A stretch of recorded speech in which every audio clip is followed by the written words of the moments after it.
Estudyante sa Naga City, trauma subuot ang inabot kan bigla sa na siyang habluton kan nalilimos na lalaki. Seguridad sa barangay, mas papahiguton man subuot kan mga opisyales. Uya ang report.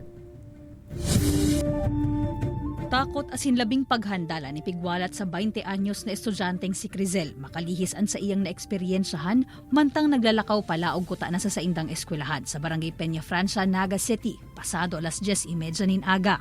Istorya kaini sarong lalaking nagahagad nin limos an nagin agresibo kan sa iya subuot ining sayumahan.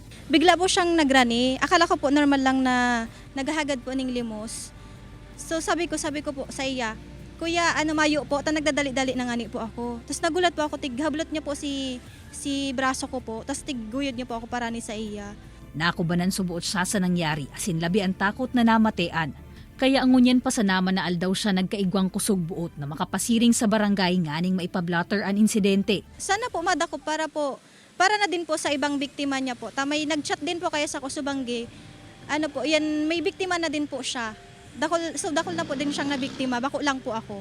Nakaandaman subuot ang barangay na mag-extender nin asistensya sa nangyari kay Crizel, urog na sa pagserto sa seguridad kan sa indang lugar. Kung iyan po taga Barangay Peña Francia, isusuman mo yan hindi sa barangay, hindi mo yan i-hearing sa barangay. Pero kung madiskume na bako man taga Barangay Peña Francia or ma-identify mo po na taga ibang barangay, i-endorse mo po siya duman sa barangay na sige-istaran katong suspitsado. Aminado man ang kapitan na angat para sa indaan dakol na mga eskwelahan asin populasyon kan mga estudyanteng sakop kan sa indang barangay. Day subot ini kayang mabantayan kan nasa 20 tanod sa nang ipigtugot kan lay. Kaya hagad nindaan tabang kan publiko pati na kan mga security guard kan mga eskwelahan asin establishmento sa indang barangay. Nganing masyerto ang seguridad kan bilog na komunidad.